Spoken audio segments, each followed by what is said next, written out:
না কম সহজেই কিন্তু মানুষের কথায় মানে মানুষের মুখের কথা সাপের বিষ নামে না, হ্যাঁ, অনেকই লাগে। তো ভণ্ড মানুষ, প্রতারক মানুষদের দুনিয়াতে অনেক কিছুই বলা যায়, অনেক কিছু বলতে পারে, অনেক কিছু শোনাইতে পারে। এখন এক কথা বলবে, আরেক সময় আরেক কথা বলে বলবে যে এটা এমনি না অমনি হয়েছে। খুকি কখনো ভুল কথা কখনো বলে না। খুকি যতটুকু সত্যি ততটুকু জানানোর জন্য আসে, ততটুকু জানায়। খুকির মুখ যদি কেউ 10টাও ভাবে তাহলে কোনো সমস্যা নেই। যে আমার মুখ ভাবে যে একটা মুখ 10টা মুখের সমান, 10 জনের সাথে ঝগড়া করতে পারি, সে কি পারে না। তো ভিউয়ার্স, আমার একটা কথা হলো, খুকি কেন হচ্ছে বাড়িতে ফিরে আসতেছে না, যেটা আপনারা সবাই বলেছেন যে খুকি কেন বাড়িতে ফিরে আসতেছে না। খুকিকে নিয়ে এত ভিডিও বানানোর পর খুকিকে আমরা কেন মামলার হাত থেকে বাঁচাতে পারলাম না। তো সব কিছু মিলে আজকের এই ব্লগটা আমি শুরু করছি যে খুকি কেন বাড়িতে ফিরে আসতেছে না, বা কি হয়েছে, বা সে কি আসবে নাকি আসবে না। সে তো বলেছিল তার বাড়ির কিছু কাজ ধরবে। তো যাই হোক ভিউয়ার্স, আমি আমার সংসারের কাজ করতে করতেই আপনাদের সবার সাথে খুকির বিষয়টা শেয়ার করব। যারা আমাকে কমেন্ট করেছিলেন যে আপু বিষয়টা ক্লিয়ার করবেন, তাদের উদ্দেশ্যে আমার এই ভিডিও ভালো লাগলে অবশ্যই লাইক, কমেন্ট এবং শেয়ার করে দিতে ভুলবেন না। প্লাস আমার চ্যানেল মেহেজাবিন লাইফস্টাইল সবাই সাবস্ক্রাইব করে দিবেন। তো যাই হোক ভিউয়ার্স, গতকালকে একটা ভিডিওতে খুকি কিন্তু তার হচ্ছে মানে কিছু কথা বলে তার স্বামীকে, মানে তার হাজব্যান্ডকে নিয়ে। তার হাজব্যান্ডকে যেহেতু খারাপ বলা হচ্ছে, বা তার হাজব্যান্ডকে বলা হচ্ছে যে সে খারাপ ছেলে, খারাপ স্বামী। তো এই কারণে খুকি তো জানেন খুকি তার হাজব্যান্ডকে কতটা ভালোবাসে, কারণ খুকি তার হাজব্যান্ডের একমাত্র বউ, যে এখনও এক পুরুষে আসক্ত বলা যেতে পারে। তো সব কিছু মিলিয়ে আসলে খুকির দিকটা বিবেচনা করলে ভিউয়ার্স, আমি আপনাদের সাথে যে বিষয়টা তুলে ধরবো সেটা নিয়ে আমি এখন আপনাদের সাথে একটুখানি কথা বলবো।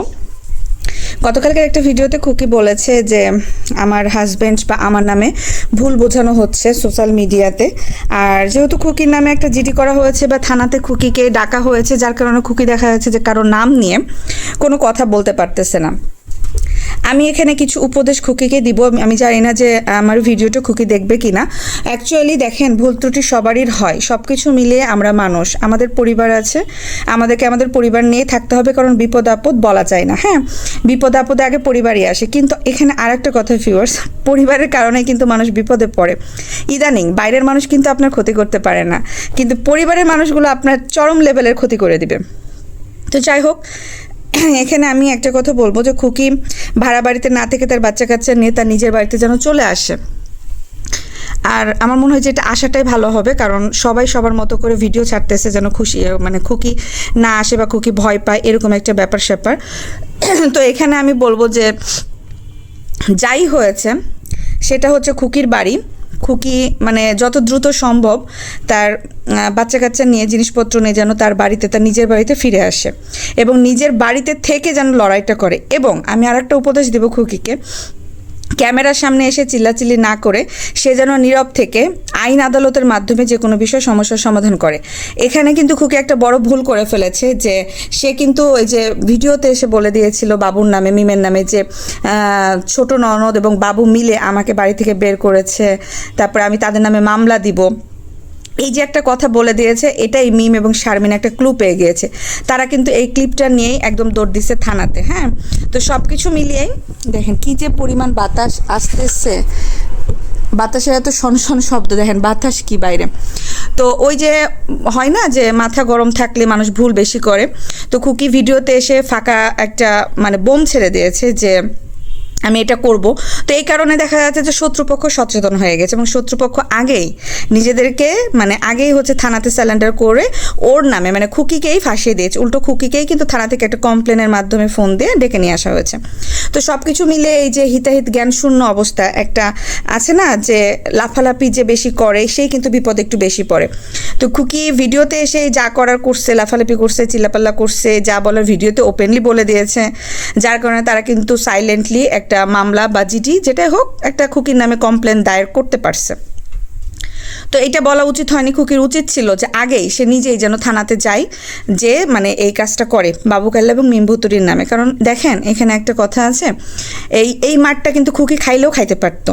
মানে আপনারা একটু চিন্তা করে দেখবেন, খুকি যদি ওই বাড়িতে থাকতো, এই বাবু কাল্লা অনেকবার তাড়াতাড়ি করে গেছে, তারপরে মিমভুতুরি জুতার স্যান্ডেল নিয়ে উঠছে। দেখেন মিমভুতুরি বারবার খুকিকে মারতে গেছে, মিজানকে মারতে গেছে, তাহলে ভুতুরির কতটুকু সাহস এবং ভুতুরি কতটা বেয়াদব সেটা তো আপনারা বুঝতেই পারছেন।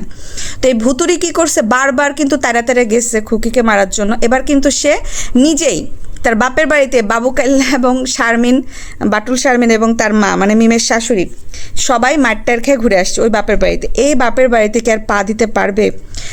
তারা, তাদের হচ্ছে লজ্জা শরম নাই, তারা হচ্ছে বেহাইয়া বেলজ্জা পরিবারের সদস্য, তো তারা আবার যাবে বাপের বাড়িতে। তো সব কিছু মিলে আমি একটা কথা বলবো যে বাবু কাল্লা যত চাচতো ভাই হোক, যে চাচার অধিকার, চাচা বাড়ি অধিকার, মানে শ্বশুর বাড়ি এসে হ্যান ত্যান, কিন্তু একটা জামাই মানে মিম তো এখন বিয়ে করছে, বাবু কাল্লার অবস্থান পরিবর্তন করছে, আবার তারা হচ্ছে বিয়ান হইতে চায় না। যেমন তিশা ভিডিওতে এসে বললো যে আমার চাচার আমার মাকে বলে তোর বিয়ান আসছিল, বিয়ান রে কি খাওয়ালে, এটা কিন্তু একটা কটূক্তিমূলক কথা। ভিউয়ার্স, আপনারা এসে হ্যান ত্যান, কেন কটূক্তিমূলক কথা হবে? তোমরা সম্পর্ক পরিবর্তন করতে পারছো, আবার সম্পর্ক পরিবর্তনের নামটা নিজের ঘাড়ে নিতে পারতেছো না, কেন নিতে পারতেছো না? তোমরা তো সম্পর্ক পরিবর্তন করছো, চাচা চাচি থেকে তোমার বোন চাচতো ভাইকে বিয়ে করে শাশুড়ি বানাইছে। ও মিম তো বারবার শাশুড়ি বলে, আমার শাশুড়ি, আমার ননদ, শারমিনকে ননাস বানাই দিছে। তো সেই ক্ষেত্রে তোমার বাপ মা বিয়ান হইতে সমস্যা কি? হ্যাঁ, বারবার তো ভুতুরে এসে বলে আমার শাশুড়ি, তারপরে চাচাকে বলে চাচার শ্বশুর, তো চাচার শ্বশুর বানিয়ে দিছে, তাহলে তোর বাপটাও শ্বশুর হয়ে যায়। মিমের বাপটাও তো মিমের এখন শ্বশুরই লাগে, জিনিসটা একটু বুঝবেন। সে তার চাচাদেরকে চাচার শ্বশুর বলতেছে, ওই যে ভ্যানে যে যাতায়াত করে তাকে বলতেছে এ চাচা শ্বশুর, মানে ওই বাড়িতে ভিডিওর সামনে বারবার কিন্তু তারা খুকিকে বিভিন্নভাবে খোঁচামূলক কথাবার্তা বলছে। তাহলে খুকি তখনই উচিত ছিল পুলিশের কাছে যাওয়া, আইন আদালতের মাধ্যমে সলভ করা, কিন্তু খুকি ভুল করছে, ভিডিওতে এসে চিল্লাপাল্লা করছে এবং ভিডিওতে এসে সব কিছু বলে দিয়েছে, যার কারণে এরা সাহস পেয়েছে। এবং এই সাহসটা দিয়েছে তিশা নানি, মানে বলছে যে এখনকার মানুষকে ভয় পাওয়ার সময় আছে, এখন থানাতে যাবি, থানাতে যে মামলা দিবি, জিডি করবি, কেন ভয় পাবি? তো এরকমভাবে সে হচ্ছে মানে উত্ত্যক্ত করছে। এবং এখানে পাবনা অঞ্চল থেকে বসে তিশা বলছে যে তুই হচ্ছে থানাতে যা মামলা কর, বাপ্পির তো বন্ধু আছে আমি বলে দিচ্ছি। তো বাপ্পি টাপ্পি একটু হেল্প করছে। তো দেখেন ভিউয়ার্স, এখানে একটা জিনিস, এই মিমভুতির যে কাণ্ড কারখানাগুলো করলো, খুকি যদিও বাড়িতে থাকতো এখানে কিন্তু খুকিও মাইরটা খাইতে পারতো। এই মিমভুতুরি খুকির গায়ে হাতও তুলতো, কারণ বাড়ি করে মিমভুতুরির কিন্তু অতিরিক্ত মাথা ব্যথা ছিল। ওই বাড়িটা মিমভুতুরি এক প্রকারে ছাড়তেই চাচ্ছিল না। মিমভুতুরির কথা ছিল যে আমি যেহেতু চাচতো ভাইকে বিয়ে করছি, আমার চাচারও এখানে বাড়ি থাকতে হবে, মানে বাবু কাল্লার এখানে বাড়ি থাকতে হবে, আর আমি এই বাড়িতে রাজত্ব করব। যতদিন পর্যন্ত না শারমিনরা জায়গা পাবে, মানে আমার চাচা শ্বশুররা জায়গা পাবে, বাবুরা, তো ওই বাড়িতে থেকে আমি লড়াই করব, মানে বাবুকে নিয়ে ওই বাড়িটাতে, মানে খুকির বাড়িটাতে থাকবে, লড়াই করবে, ঝগড়া করবে, তারপরে মাটি নেবে, তারপরে খুকির বাড়িতে থেকেই তারা বাড়ি করবে, বাড়ি করে তার শাশুড়িকে মানে মর্যাদা দিবে ওই বাড়িতে, যেটা তার শাশুড়ি কোনোদিনই পায় নাই, মানে বাবু কাল্লার মা আর কি। বাবু কাল্লার মা দেখা যাচ্ছে ঢাকা হসপিটালে চাকরি করে, আয়ার কাজ করে, তো সে ঢাকাতে ভাড়াটারা থেকে বেড়ায়, গ্রামে যায় 2-1 দিনের জন্য, অপমান অপদস্থ হয়ে আসে, তারপরেও সে বেহায়ার মতো যায় এই চাচার ঘরে থেকে ওই চাচার ঘরে থেকে। ভিউয়ার্স, একটা জিনিস খেয়াল করবেন, গতবারও যখন মিমভুতুরির হচ্ছে শাশুড়ি মানে বাবু কাল্লার মা যখন গ্রামে গেছিল, তখন শারমিন এবং বাবু কাল্লার মা অপমান অপদস্থ হয়ে আসছিল, কান্নাকাটি করে চিল্লাচিল্লি করে আসছিল যে আমরা এই বাড়িতে আর পা দিব না। আপনারা দেখছেন কিনা আমি জানি না ভিউয়ার্স, কারণ তখন এই খুকি এবং হচ্ছে মিমভুতুরির মায়ের সাথে ঝগড়া লাগছিল। সেদিন এই শারমিন কান্না করে ওই বাড়িতে একদম বের হয়েছে। ওইটাও কিন্তু ভিডিও ফুটেজ আসছিল বেল্লালের ভিডিও থেকে, শাহিনের ভিডিও থেকে, যে চিৎকার মেরে শারমিন কাঁদতেছে হাঁটতেছে, আর হচ্ছে বাবু কাল্লার মা পিস যাইতেছে আর চিল্লাচিল্লি করতেছে। তো এগুলোও কিন্তু ভিডিওতে আসলো। তার 1 মাসও গেল না, তারপরে আবার গেল তারা বাড়িতে, কিন্তু তখনও হচ্ছে বাবু কাল্লার মা, শারমিন, বাটুল এরা কিন্তু তার চাচার বাড়িতে, ওই যে চাচাকে মানে মারলো, যে চাচাকে মেরে মাথা ফাটাই দিল, ওই চাচার বাড়িতে থাকতো।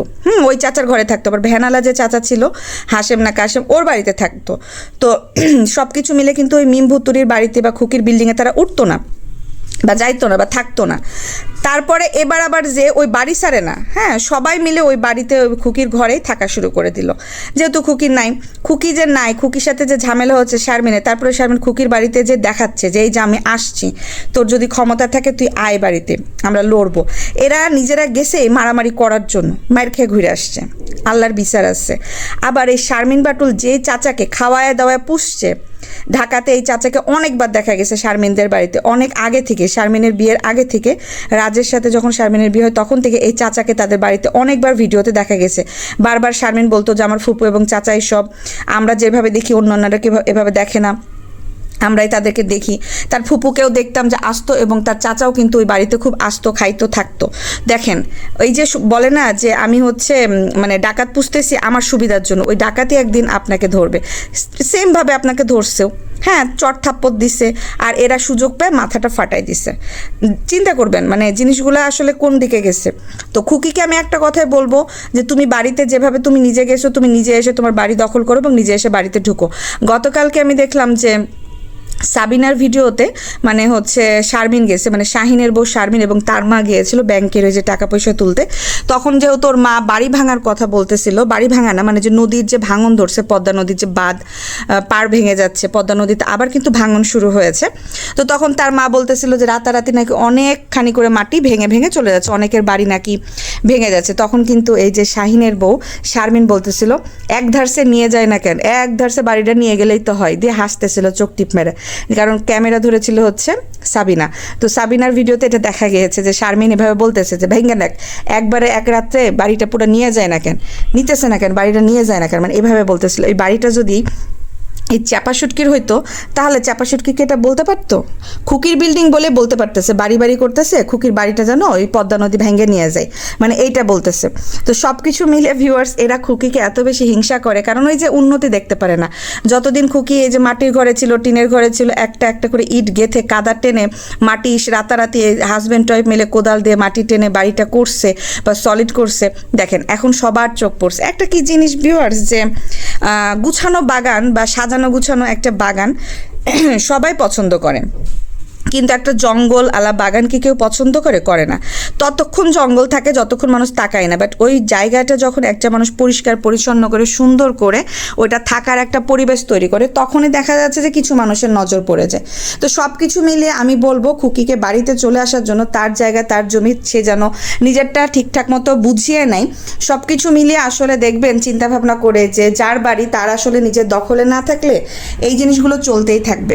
আমি আমার একটু ব্যালকনিতে আসি, সব কিছু পরিষ্কার করছে, এই যে দেখেন গাছগুলো, এই যে পাখি ওরা এত খাবার ফালায়, আমি সব কিছু পরিষ্কার করে দিয়েছি, তারপরে দেখবেন যে একটু পরে আবার খাবার ফালাইছে। তো যাই হোক এই যে এখন কিন্তু একদম পরিষ্কার পরিচ্ছন্ন। আমার পাখিগুলো ডিম দিবে, বারবার হচ্ছে দেখতেছি যে ওদের হচ্ছে যে আমি বক্সটা দিচ্ছি থাকার মাটির একটা ওই জায়গাতে বারবার ঢুকতেছে। তো যাই হোক ভিউয়ার্স আমি একটা কথা বলবো যে এত কিছু করে লাভ নেই, খুকিকে আরও সচেতন হতে হবে। ক্যামেরার সামনে ভিডিওতে এসে সব কিছু বলে দিলে হবে না, কিছু জিনিস গোপন থাকা উচিত, কারণ শত্রুপক্ষ তো মানে হচ্ছে হয়ে যাচ্ছে, তাই না, যে খুকি এটা করতে পারে তাহলে তার আগে আমরা এটা করে ফেলি। তো এই জিনিসগুলো আসলে খুকি ভুল করে ফেলে, ফাঁকা বাসটা একটু বেশি দিয়ে দেয়। তো ফাঁকা বাস না দিয়ে আমি বলবো কাজের কাজ যেন খুকি করে, হ্যাঁ তাহলে কাজের কাজ করলে আর এই জিনিসগুলো হবে না। তো সব কিছু মিলে খুকির বাড়িতে চলে আসা উচিত, কারণ খুকি বলেছে যে সে বাড়িতে এসে বাড়ির কাজ ধরবে। তো বাড়ির কাজ ধরতেছে না কেন, দুইটা ঘর মিলে সে বারান্দাটা, যে সামনে বারান্দা আছে যেখানে একটা সোফা রাখা আছে, যেখানেই তাদের গোল মিটিং বসে, যেখানে শাহিন এসে বসে, যেখানে সাবিনা সারাদিন বসে থাকে, মিমভুতিরে বসে থাকে, বাবুকাল্লা বসে থাকে, ওই জায়গাটা পুরাটা গ্রিল দিয়ে ঘিরে খুকির দখলে নিয়ে নেওয়া উচিত। এবং মানে যদি তাই সে তার শাশুড়িকে ওই ঘরে রাখতে চায়, সেক্ষেত্রে যে রান্নাঘরের দিক দিয়ে যে দিকে রাস্তা আছে ওই দিক দিয়ে যেন তার শাশুড়ির একটা গেট ফুটিয়ে দেয়, আর এদিক দিয়ে যেন পুরাটাই খুকি ঘিরে নিয়ে নেয়। বা এটাও করতে পারে তার ওই যে বলছে না যে 2টা রুমের টাকা যেন হচ্ছে দিয়ে দেয়, মানে খুকি যদি 2টা রুমের টাকা তিশার হাতে দিয়ে দেয়, সেক্ষেত্রে তিশা তার বাবা মার জন্য আলাদাভাবে একটা ঘর তুলে দিবে। এটাই করা উচিত, পুরো বিল্ডিংটাই খুকির জন্য নিয়ে নেওয়া উচিত। শোনেন, সময় থাকতে সম্পর্ক সবসময় কিন্তু একরকম থাকে না ভিউয়ার্স। হ্যাঁ এখন মনে হচ্ছে যে আমি আমার শ্বশুর শাশুড়িকে নিয়ে খাবার, খুকি একটু মানে বলছে যে শ্বশুর শাশুড়ি আমি শাশুড়ির সাথে খেতে চাই, থাকতে চাই। এই যে জিনিসগুলোর জন্য আজকে খুকির এই অবস্থা। শাশুড়ির 3টা মেয়ে আছে, সময় সব রকম এক সময় মানে একরকম যায় না, যে আজকে আমার শ্বশুরের শাশুড়ির সাথে সম্পর্ক ভালো, কালকে ভালো নাও থাকতে পারে। তাহলে আমি ওই জিনিসটা ভেবে চিন্তাই করি। আমি এই যে বাড়িতে আমি শাশুড়ির জন্য একটা ঘরের জায়গায় 2টা ঘর দিয়েছি, তার ছেলেমেয়ের আসবে, থাকবে, খাবে, আমার তো তাদের সাথে পরবর্তীতে সম্পর্ক ভালো নাও থাকতে পারে। খুকি অলওয়েজ চাই শ্বশুর শাশুড়ি নিয়ে খাইতে, কিন্তু খুকি কখনো চায় না তার 3 ননদ এসে বাড়িতে ঝামেলা করুক। 1 দিন 2 দিন আসবে, দাওয়াত দিবে, থাকবে, খাবে, চলে যাবে, কিন্তু তারা তো তা করে না। তারা বাড়িতে যায় গোল মিটিং করার জন্য, তারা বাড়িতে যায় খোঁচাখুচি করার জন্য, তারা বাড়িতে যায় পড়শি বাড়ির সদস্যকে খুকিকে কীভাবে উত্ত্যক্ত করা যায়, খুকিকে কীভাবে কথা শোনানো যায়, এগুলা নেই। খুকি ভিডিওতে এটাও বলেছে যে দেখেন আমি যে ক্যামেরার সামনে এসে এরকম কথা বলি, ভিউ কামাই, এটা কে আমাকে শিখিয়েছে? এই জিনিসটা শিখিয়েছে তিশা। হ্যাঁ, কারণ তিশা যখন এই যে ভিডিও করা শিখায় তখন বলেছিল তুই কিবরিয়াকে নিয়ে ভিডিও বানা। তো খুকি কিন্তু এটা স্বীকার করেছে যে আমি কিবরিয়াকে নিয়ে ভিডিও বানিয়েছি। কেন? কারণ আমার চ্যানেলটা তখন গ্রো করানোর জন্য, যে আমার চ্যানেলটা হোক। এটা তিশাই আমাকে সাজেশন দিয়েছিল যে চ্যানেলটা গ্রো করতে হলে তোকে এই কাজগুলো করতে হবে, কিছু কিছু মানুষ নিয়ে ভিডিও বানাইতে হবে, কিছু কিছু মানুষের বিষয়ে কথা বলতে হবে। তো এগুলো আমাকে শিখাইছে কে? এগুলো আমাকে শিখাইছে মানে তিশা। তো এখন আমি তিশাকে নিয়ে কথা বলছি, এখন তিশা লাগে কেন? হ্যাঁ, জিনিসটা তো এরকম। তো সব কিছু মিলে ভিউয়ার্স, যার যার বাড়ি তাড়াতাড়ি থাকবে, এটা কেউ নিতে পারবে না। আমি মানে ভাবতেছি যে খুকি আসলে যে ফাঁকা বাস ফাঁকা ভয়েসগুলো না দিয়ে যেন চুপে চাপে কিছু কাজ করে। হ্যাঁ, এই যে এদেরকে বলে শত্রুপক্ষকে যে আগে থেকেই সংশোধন করে দিচ্ছে যে আমি এটা বলবো, আমি বাবু কাল্লার মিমবুতুরির নামে মিমকাল্লার নামে মামলা দিব, তারা আমাকে বাড়ি থেকে উত্ত্যক্ত করে বের করছে, আমি 3 ছেলে মেয়ে আছে, আমি একটা প্রবাসীর বউ, এই যে কথাগুলো বলছে, এই ফুটেজগুলো কিন্তু থানাতে জমা দেওয়া হয়েছে। তো খুকি যেন এরকম ফাঁকা বাস ফাঁকা ইতে মানে কথাবার্তা না বলে কাজে যেন করে দেখায়। হ্যাঁ, কাজে কিন্তু মিমভুতুরি এই যে মামলাটা দিয়ে সে কিন্তু একদম রাজা সেজে বসে আছে এখন, তার আর কোনো ভয় নাই। তাকে নাকি পদ্মা থানার ওসি খুব যত্ন সহকারে মামলা নিয়েছে। তো সব কিছু মিলে মিমভুতুরি একটু সাহসটাও বেড়ে গিয়েছে ইদানিং, যে আমাকে আর কিছু করতে পারবে না, আমি এখন থানাতে যাব, আইনের মাধ্যমে যাব। তো এখানে কিন্তু খুকি অপরাধী হয়ে গেল কোনো কিছু না জেনে না করে। খুকি কিন্তু ভুক্তভোগী, আপনারা একবার চিন্তা করে দেখবেন সমাজটা কোথায় গেছে। যে ভুক্তভোগী, যার বাড়ি যে মান সম্মানের ভয়ে ভাড়া চলে আসলো বাচ্চাদেরকে নিয়ে, যে মিমভুতুরি কখন একটা অঘটন ঘটিয়ে দিবে। কারণ মিমভুতুরি বারবার খুকিকে মারতে যায়, বারবার স্যান্ডেল তুলে আসে। তো সেই ক্ষেত্রে সে বাড়ি ছেড়ে দিল। দেখেন, বাড়ি ছাড়ার পরও সে তার চাচা শ্বশুরের জন্য যে এই যে কারণ দেখেন শত্রুপক্ষ, তো সে একটা মানে সুযোগ পাইছে, খুকি একটা সুযোগ পাইছে। খুকি তখন বলবে, ক্যামেরাতে এসে সব কিছু বলে দিছে, সেটাও ঠিক ছিল, কিন্তু খুকির এটা বলা উচিত হয়নি যে আমি এখন যাচ্ছি যে মামলা দেবো। কিন্তু সে কিন্তু যায় নাই, সে জাস্ট ভিডিওতে ভয় দেখে রেখে দিয়েছে। তখনই তার যাওয়া উচিত ছিল, খুকির আগে যাওয়া উচিত ছিল থানাতে যে তার একটা জিডি করা উচিত ছিল যে আমি এই অবস্থাতে এখানে আসি, তারপর আমার চাচা শ্বশুর এই যে এই অবস্থা আমার বাসাতে আসছে, তারা এরকমভাবে উত্ত্যক্ত করতেছে এবং তারা এভাবে ভিডিও বানাচ্ছে, তারা এই কথা বলছে, এরকম করে একটা জিডি খুকিরই আগে করা উচিত ছিল, যেটা খুকি করতে পারে নাই। কিন্তু ভিডিওতে এসে ঠিকই বলে দিয়েছে, আর এই সুযোগে মিমভুতির আগে দৌড় দিছে। তো সব কিছু মিলিয়ে আমি বলবো চিন্তাভাবনা করে কথাবার্তা বলতে, সব কিছু ক্যামেরার সামনে না আনাই ভালো। ক্যামেরার সামনে না এনে আইন আদালতের মাধ্যমে আগে চুপচাপ কাজ করে এসে তুমি ক্যামেরাতে বলো যে হ্যাঁ আমি এটা করে এসেছি। যাওয়ার আগে করার আগে তুমি ক্যামেরাতে কেন বলো? যেহেতু তুমিই বিপদে পড়তেছো, এখানে তোমার হাজব্যান্ড নাই, তোমাকে একা 3টা ছেলে মেয়ে নিয়ে সংসার করতে হচ্ছে, বাজারঘাট করতে হচ্ছে, ভাড়া থাকতে হচ্ছে, সেক্ষেত্রে তোমার একটা বিপদ আপদ হলে কে দেখবে? যেহেতু তোমার শ্বশুরবাড়ির মানুষই তোমার বিপদ ঘটানোর জন্য রেডি হয়ে আছে। তো সব কিছু মিলে বলবো পাপ বাপকে ছাড়ে না, আর একটুখানি সচেতনমূলক কাজ কারবার সবাইকে করতে হবে। ক্যামেরা ধরে ভিডিও করে যাহা তাহা মানুষের নামে বলা মানে ঠিক না। আর যদি মানে বলতেই হয় সেক্ষেত্রে পর্যাপ্ত পরিমাণে প্রমাণ নিয়ে নিজেকে ক্লিয়ার করে তারপরে যেন উপস্থাপন করে, হ্যাঁ, যে আমি এই উদ্দেশ্যে এই কথা বলেছি, এটা হয়েছিল, মানে কিছু প্রমাণ কিছু কথা থাকবে। তারা যেহেতু লাইফস্টাইল ব্লগ করে এবং সবাই সবার জায়গা থেকে যেহেতু ভিডিও করছে, সেক্ষেত্রে কিছু না কিছু তাদের ফ্যামিলি দিকগত কথাবার্তা উঠে আসবেই, স্বাভাবিক। হ্যাঁ, এটা আসবে। তো আমি জানি না আমার এই ভিডিও খুকি দেখবে কিনা। আমি চাচ্ছি খুকি তার বাড়িতে চলে আসুক এবং মিস্ত্রি দিয়ে তার বাড়ির কাজ করাক। তার হাজব্যান্ড যদি না আসে এখন, সে কিন্তু তার কাজগুলো ঠিকই করিয়ে নিতে পারবে, কারণ খুকির যথেষ্ট বুদ্ধি আছে এবং সে একটা সংসারী মেয়ে। আর যেহেতু খুকি মানে এক পুরুষে আসক্ত, মিজানের প্রথম বউ হিসাবে আছে, যার কারণে তিশা বলেন, মিম বলেন, সাবিনা বলেন উত্ত্যক্ত করতেছে খুকিকে। কারণ এই যে শাহিনের সংসারটা দেখেন আবার ভেঙে যাচ্ছে। হ্যাঁ, শারমিন কিন্তু আলাদা থাকার ডিসিশন নিয়েছে, যেটা তার ফ্যামিলিও বলে দিয়েছে যে তোমাদের ইচ্ছা, তোমরা যা খুশি করো, কারণ এইসব বিষয়ে আমরা আর মাথা ঘামাবো না। তো এদের সংসার কিন্তু এরকমই, এদের সংসার কিন্তু ছাড়াই। হ্যাঁ, সাবিনা যেমন আরিফকে পরক্রিয়া করে বিয়ে করার পরও মানে আরিফকে ছাড়া দিনের পর দিন এই বাড়ি ওই বাড়ি এই বাড়ি ওই বাড়ি ঘুরে বেড়ায়, কারণ তাদের ওরকম দরকারই নাই যে সংসার, বউ, হাজব্যান্ড কী করতেছে, খাওয়া দাওয়া আছে, বাড়িঘর আছে, আমার বাড়িঘর পরিষ্কার করতে হবে, এরকম কোনো বালাই নাই সাবিনার ভেতরে। সাবিনার জায়গাটা কিন্তু অনেক বড়, একটা বাড়ি করছে টিন দিয়ে। ও চাইলে কিন্তু বাড়িটা খুব সুন্দর করে সাজিয়ে গুছিয়ে বাংলো স্টাইলে রাখতে পারে। সে তার বাড়িতে একটা গাছ পর্যন্ত লাগায় না। বাড়ির সামনেটা ঝাড়ঝাটাও দেয় না, পরিষ্কার করে না, ক্লিন করে না, এত নোংরা। সে যায় খুকির বাড়ির সামনে গাছ লাগাইতে, ফুল গাছ লাগাইতে, শাকের গাছ, ডাঁটা শাকের গাছ লাগাইতে, ময়ূর ফুল, আমরা এটা না ময়ূরাক্ষী বা এরকম ফুলের ইটা বলি, ওইটার শাক তারা খাইতেছে।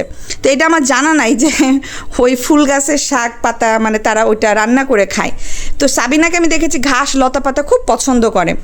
ও গেলেই বাড়ির পেছন সাইডে যে এরকম বিভিন্ন রকমের শাক পাতা তুলে নিয়ে আসে তার মাকে দিয়ে রান্না করে খায়। তো সাবিনার ওই জায়গাটা কিন্তু অনেক বড়, বিরাট বড় জায়গা আছে, হ্যাঁ, তার বাড়িটার সামনে। সে চাইলেই পারে খুব সুন্দর করে ওখানে ঢালাই করে একটা রাস্তা করতে, সে চাইলেই পারে ফুল গাছ লাগাইতে, সে চাইলেই পারে যে বালু আছে ওখানে কিছু মাটি, এক ট্রাক মাটি দিয়ে কিছু গাছ লাগাইতে, ও চাইলেই পারে ওই জায়গাটা সুন্দর করতে। কিন্তু না, সে কিন্তু ওই জায়গাটা পরিষ্কার করে না, তার নিজস্ব জায়গা, নিজস্ব বাড়ি একদমই নোংরা। কিন্তু খুকির বাড়ির গেটের সামনে সে গাছ লাগাইতেছে, খুকির বাড়ির পেছনে সে আম গাছ লাগাইতেছে, জাম গাছ লাগাইতেছে, একটা ছোট মানে ফুলের গাছ নিয়ে এসে পেছন সাইডে লাগাইতেছে। কেন? দখল নেওয়ার জন্য। তারপরে শাহিনের বউ শারমিনকে দেখলাম বাপের বাড়ি থেকে কাঁঠাল গাছ, আম গাছ নিয়ে এসে খুকির বাড়ির পেছন সাইডে লাগাইতেছে, ওখানে নাকি তাদের জমি আছে। তো এই যে সবাই মিলে এরা মাটি জমিনে কামড়ি শুরু করছে। এটা জীবনেও বাপ চাচার যে বাড়ি বাড়ি বাড়ি বাড়ি জীবনেও কারো বাড়ি ছিল না, এই জন্য আজকে একটা বিল্ডিং বাড়ি তুলে তারা কামড়ি শুরু করছে সবাই মিলে গণহারে। মিমভুতুরির সাহসটা একটু বেশি হয়ে গেছে, বাবু কাল্লারে বিয়ে করে মনে করছে আমি একেবারে জমিদারি করব এই বাড়িতে এসে। এই যে মাঠ দেখায় গেছে, এর শরীরে যদি মানুষের রক্ত থাকে তাহলে ভুতুরি কখনো ওইখানে যার মাতবরি করবে না। এই যে বাবু কাল্লা যা মাঠ দেখাইছে, এই দাগটা জীবনে যাবে? ওই বাড়ির জামাই হোক ওই বাড়ির ছেলে হোক, বেশি মাতবরি করতে গেছে যে আমি জামাই প্লাস ছেলে, দুইটার অধিকার নিতে গেছে। এই দুইটার অধিকার নিতে যে খাইছে গণধোলাই, গণপ্যাদানি।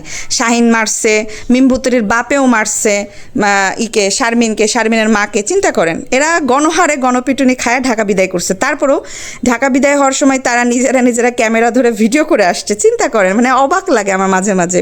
তারা নিজেরা বিদায় মুহূর্তগুলা ক্যামেরাবন্দি করছে, করে মানে এগুলো আবার ভিডিও ছাড়ছে যে আমরা সব কিছু স্বাভাবিকভাবেই আসছি, যে যার মতো বিদায় নিচ্ছে। কিন্তু যে যার মতো মারটার খাওয়ার পর, যে নাকানি চুবানি খাওয়ার পর গায়ে ব্যথা নিয়ে শারমিন কাইল্লা মানে বাটুল আর কি, এই যে ভ্যানে চলে যায়। আর এখানে বেল্লাল, এই শারমিন আর শারমিনের মাঝেও তো মারটার খাইছে। বেল্লাল কি টাইটেল থাম্বেল দিছিল যে ও আল্লাহ, ভ্যানে উঠা মানে ঢাকা আসার সময় মা বোন ভ্যান থেকে পড়ে অ্যাক্সিডেন্ট করলো। হ্যাঁ, অ্যাক্সিডেন্ট বলে চালিয়ে দিতে চাইছিল। তো অ্যাক্সিডেন্ট বলে আগেই সে একটা ভিডিও ক্লিপ রেডি করে ছেড়ে দিছে যে মা বোনের কি হইলো, ঢাকা থেকে আসার সময় বিপদে পড়লো। তো তোর মা বোন একাই কি ভ্যানে ছিল? তুই ছিলি না, তোর বউ বাচ্চা ছিল না? আচ্ছা, বেল্লাল কোথায় ছিল প্রতিবন্ধীটা যখন সবাই মারামারি খাইতেছিল বা মার খাইতেছিল? বেল্লাল কি তার বোনকে মাকে বাঁচাতে যায়নি? যে বললো, মিমভুতুরি বললো যে বাবু তার মা এবং বোনকে বাঁচাইতে যে মার খাইছে বা মারামারি হয়েছে, সেখানে আমার পরিবার মানে বাবু শারমিন এরাই মার খাইতেছিল। তাহলে আমার কেমন লাগে? আমি দাঁড়িয়ে থেকে দেখতেছিলাম আমার পরিবার মানে তার পরিবার, বাবু কাল্লা, তারপরে হচ্ছে বাবু কাল্লার মা বাটুল, এটা হচ্ছে মিমের পরিবার। হ্যাঁ, তো পরিবারটা ইদানিং হইল মিমের। তো যাই হোক ভিউয়ার্স, আমি খুকির উদ্দেশ্যে ভিডিওটা বানাচ্ছিলাম, যেহেতু তারা সবাই ভাগাভাগি পরিবারের সদস্য, কথা বলতে গেলে তাদের সবার নাম চলে আসে ভিউয়ার্স। তো সব কিছু মিলে আমি বলবো খুকিকে যে সে যেন তার বাড়িতে ফেরত আসে এবং তার বাড়িটা মানে ক্লিন করে যা যা কাজ আছে সে কাজগুলো যেন সে মিস্ত্রি দিয়ে করে নেয়। আর সেটা দূরে বসে করলে হবে না, তাকে আগে বাড়িতে আসতে হবে, এসে প্রতিনিয়ত মিস্ত্রি দিয়ে তার পুরো বাড়িটাকে আগে আটাআটি করতে হবে, জানালা থেকে শুরু করে, গ্রিল থেকে শুরু করে, গেট থেকে শুরু করে সব কিছু মিলিয়ে সে যেন বাড়িতে বসে তার এই কার্যক্রমগুলো করে। ইভেন তার যদি কখনো কোনো প্রবলেম হয় সেজন্য ভিডিওতে না বলে সরাসরি থানাতে যায় এবং আইন আদালতের মাধ্যমে পারিবারিক জিনিসগুলো মীমাংসার চেষ্টা করে। আর মিজানকে বলবো যে যেহেতু বিয়ে করেছো, তোমার মা তোমারই বোন তোমারই বউ, তোমার মা বোনের দ্বারা যেহেতু তোমার বোন মানে তোমার বউকে উত্তেজিত করতেছে, তোমার বউকে অশান্তি দিচ্ছে, অত্যাচার করতেছে, সেক্ষেত্রে তোমাকে এই জিনিসগুলো দেখতে হবে। তুমি যে ফোন দিতেছো, মিজান তো ফোন দিতেছে তার মাকে, ফোন দিয়ে যে গালিগালাজ করছে, তার মা বাড়ি থেকে গেছে এসে হ্যান ত্যান ভক্কর চক্কর, এগুলা তিশা বলছে। এখন তিশার কথা কতটুকু সত্য ভিউয়ার্স আপনারা তো জানেন। সব কিছু মিলিয়ে খুকির বাড়িতে চলে আসা উচিত এবং তার বিল্ডিং বাড়িটা পুরোটাই তার কবজাতে রেখে মিস্ত্রি দিয়ে কাজ করে বসবাসের উপযুক্ত করে সে যেন তার ছেলে মেনে ওখানে থাকে। তো যাই হোক ভিউয়ার্স, দেখতে মানে কথা বলতে বলতে ভিডিওটা অনেক বড় হয়ে গেল। আপনারা সবাই চেয়েছিলেন যেন আমি এই বিষয়টা নিয়ে কথা বলি, আর আমি আরেকটা ভিডিও দিব, সেই ভিডিওতে অবশ্যই কমেন্ট করে দেবো। আপনারা এই ভিডিওতে কমেন্ট করবেন আর চ্যানেলটা সাবস্ক্রাইব করে দিবেন। তো ভিউয়ার্স, পরবর্তী ভিডিও দেখার অপেক্ষায় অবশ্যই থাকবেন।